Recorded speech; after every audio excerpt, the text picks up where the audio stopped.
श्री स्वामी समर्थ. जय जय स्वामी समर्थ. कधीही पलटणार तुमच्या नशिबाचे फासे. अवश्य ऐका स्वामी संदेश. आजच्या नवीन व्हिडिओमध्ये मी तुम्हाला श्री स्वामी समर्थ महाराजांचा स्वामी संदेश सांगणार आहे. बरेच प्रश्न आहेत तुमच्या जीवनामध्ये, पण सर्व प्रश्नांची उत्तर फक्त एकच आहे, श्री स्वामी समर्थ संदेश ऐकणे. चला तर मग जास्त तुमचा वेळ न घेता मी आजच्या व्हिडिओमध्ये तुम्हाला श्री स्वामी समर्थ महाराजांचा स्वामी संदेश सांगणार आहे. अनंत कोटी ब्रह्मांड नायक, राजाधिराज योगीराज, जगाचे चालक मालक पालक श्री स्वामी समर्थ महाराज यांना त्रिवार वंदन करते आणि आजच्या नवीन सुंदर व्हिडिओला सुरुवात करते. जेव्हा आपण स्वामी समर्थ चरणी येतो, म्हणजे आपण येत नाही, तो भगवंत आपल्या पूर्वसंचिताप्रमाणे आपल्याला गुरुचरणी पाठवतो, तेव्हा अन्यन्य भावाने आपण तिथे स्थिर राहिले पाहिजे. एकदा जर आपण श्री स्वामी समर्थ चरणी स्थिर झालो की आपलं कर्तव्य असतं की आपण गुरूंनी सांगितल्याप्रमाणे आपले आचरण ठेवले पाहिजे. गुरुची सेवा करणे, गुरूंनी दिलेली साधना नित्यनेमाने करणे, त्यामध्ये खंड न पडता कामा नये. कारण तुमच्या जर सेवेमध्ये खंड पडत असेल तर तुमची सेवा करून काहीच कामाचं नाही. तुमचे कर्मसुद्धा खूप चांगले असणे गरजेचे आहे. जसं जसं तुमची साधना नियमाने चालेल, नियमाने होईल, तसं तसं तुम्हाला श्री स्वामी समर्थ महाराज मदत करतील, तुमच्या पाठीशी दत्त म्हणून उभे राहतील. ही भावना जर आपल्या मनामध्ये रुजली तर आपोआपच आपल्याला आपल्या सेवेमध्ये सातत्य येण्यास मदत होत असते. आज झोप झाली नाही, आज बरं वाटत नाही, आज मला कामच आहे, आज मला दुसऱ्या कार्यासाठीच जायचं आहे, मला कार्यक्रमासाठीच जायचं आहे, मी आजची सेवा करू शकत नाही, अशी बरंच कारणे असतात आपल्याकडे आणि आपण सेवा करायचा कंटाळा करतो. नित्यसेवा म्हणजे आपली कोणती आहे? 3 अध्याय आणि 11 माळी जप, ही नित्यसेवा आपण चुकवत असतो. परमपूज्य गुरु माऊली आपल्याला हे सांगतात की तुम्ही कुठलेही जास्तीत जास्त पारायण करायची गरज नाही. फक्त तुम्ही नियमित पंचमहायज्ञ करा, नित्यसेवा करा. नित्यसेवा म्हणजे 3 अध्याय आणि 11 माळी जप, ही सर्वात मोठी सेवा आहे. ही जर सेवा तुम्ही नित्यनेमाने केलीत तर तुम्हाला जगातली कोणतीही सेवा करायची गरज नाही, असं परमपूज्य गुरुमाऊली म्हणत असतात. म्हणून तुम्ही सर्वांनी हीच सेवा तुम्ही दररोज करायची आहे. आपल्या ज्या प्रापंचिक समस्या असतात त्यांच्या चरणी आपण घालायच्या आहेत. आपोआपच आपल्या त्या समस्या मार्गी लागण्यास आपल्याला मदत होत असते. त्यांना सांगण्याची गरज लागत नाही, पण त्यांच्याविषयी तेवढी श्रद्धा आणि निष्ठा आपल्या मनामध्ये असली पाहिजे. आपल्याबरोबरच ते असतातच, फक्त आपली श्रद्धा आणि निष्ठा ते सतत तपासून पाहत असतात. आपण सेवा करतो पण आपलं मन दुसरीकडे असतं. तसं न करता आपण एकाग्र मनाने गुरुशी लीन व्हायला पाहिजे. आपण स्वामी समर्थ महाराजांची श्रद्धेने सेवा करायला पाहिजे. आयुष्यामध्ये घडणाऱ्या प्रत्येक प्रसंगी ते आपली परीक्षा पाहत असतात. आपली निष्ठा कुठे डळमळत तर नाही ना, हे तपासत असतात. ते आपल्या सदैव पाठीशी असतातच, पण आपल्याला ते दिसत नाही. आपल्याला असं वाटतं की देव माझ्यावर सारखे संकटच आणत आहे, सारख्या समस्याच आणत आहे, पण तसं होत नाही. ते आपल्याला बळ देत असतात. ते आपल्या पाठीशी खंबीरपणे उभे राहत असतात. सर्व भार ते आपल्या निष्ठेने ते घेत असतात. फक्त आपलं आचरण, विचार, आपले कर्म हे आपण पाहायचे असतात. ते आपण सर्व सांभाळून आपली श्रद्धा आणि निष्ठा महत्त्वाची आहे.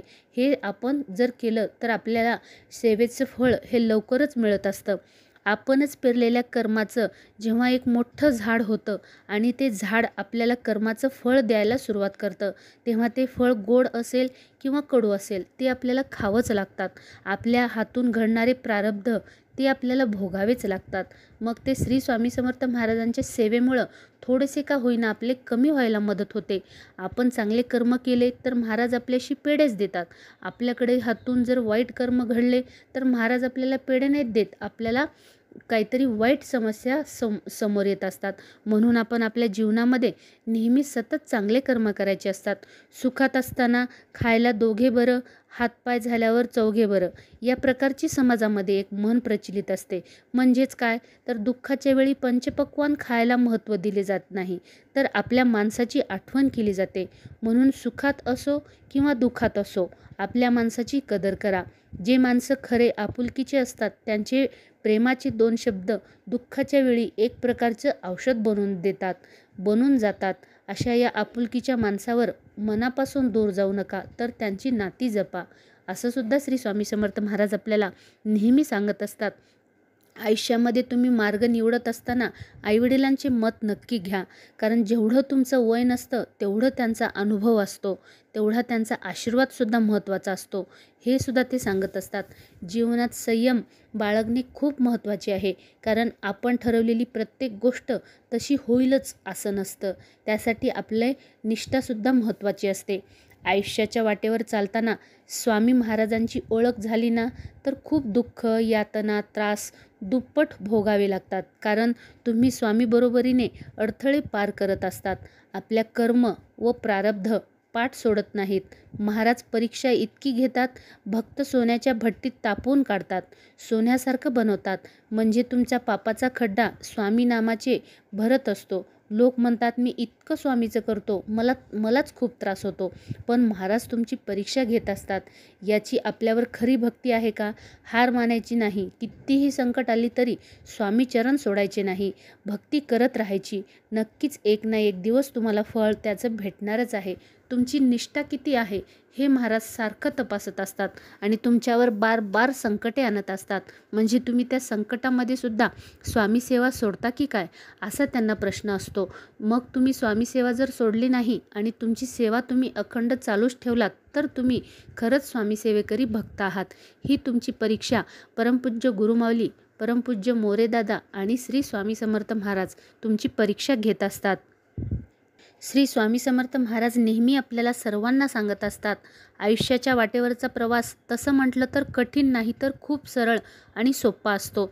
जरी मानलं तर वाटत असेल तुम्हाला जीवनामध्ये दुःख खूप जास्त आहे, पण त्याच्या दुःखाच्या ढिगाऱ्यातून अलगद एखादा सुखाचा क्षण वेचावा आणि ओंजळीत साठवून ठेवावा.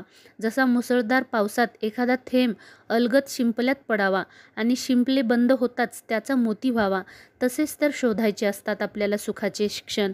पण आपण तसं शोधत नाही. आपण सुख बाजूला ठेवतो आणि दुःखच कुरवाळत बसतो. हेच आपलं चुकत असतं. आयुष्य म्हणजे काय आहे?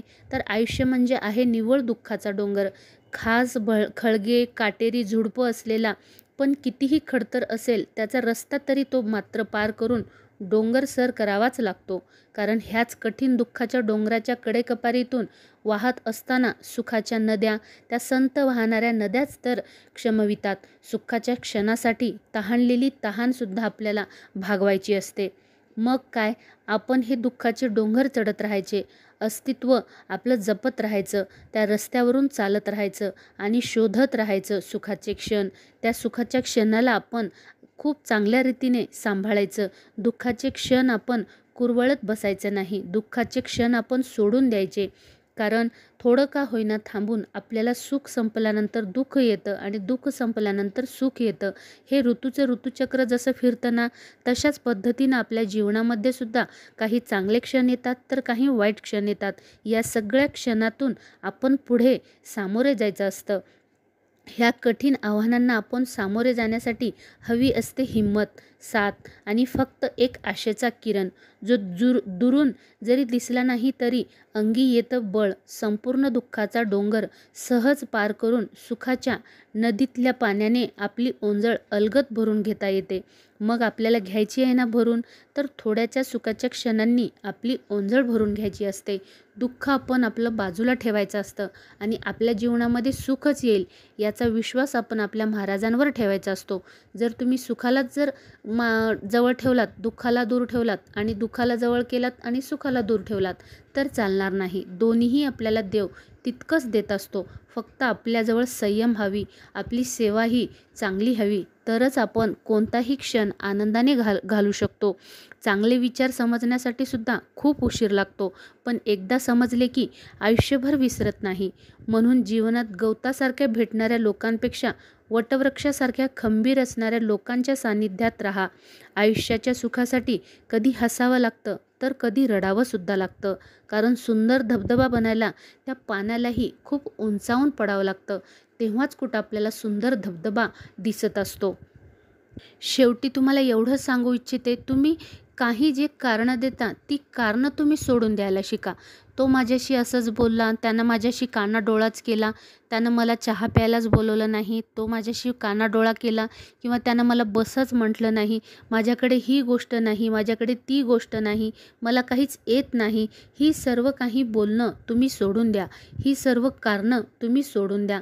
प्रत्येक वेळी कारणं देणे जर तुम्ही सोडून दिलात तर तुम्ही स्वतःला फसवता आणि जर तुम्ही कारणं देणं सोडून तुमचं कार्य करत राहिलात तर तुम्ही स्वतःला न फसवता तुमचं काम अधिक जोमाने करत राहाल आणि त्यामध्ये तुम्हाला यश नक्कीच मिळेल, हे माझी गॅरंटी आहे. हे मी तुम्हाला आश्वासनानं सांगू शकते.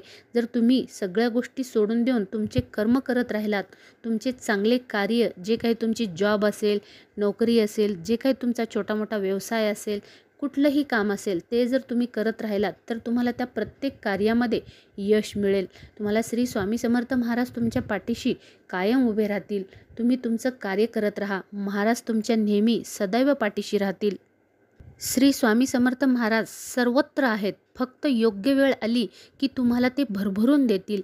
आयुष्यभर कोणीच तुमच्यासोबत नसेल. हे सर्व ऋणानुबंध आणि मागच्या जन्माचे भोग आहेत. कोणीही तुम्हाला विनाकारण त्रास देत नाही आणि विनाकारण ही प्रेमही करत नाही. त्यामुळे नेहमी तुम्ही चांगले कर्म करत राहा. नीतिमत्ता नीट ठेवा, म्हणजे श्री स्वामी समर्थ महाराजांचा आशीर्वाद आणि ते तुमच्या सतत पाठीशी राहतील. आजचा जर व्हिडिओ तुम्हाला आवडला असेल आणि लाईक, शेअर, सबस्क्राईब करायलाही विसरू नका. श्री स्वामी समर्थ. जय जय स्वामी समर्थ.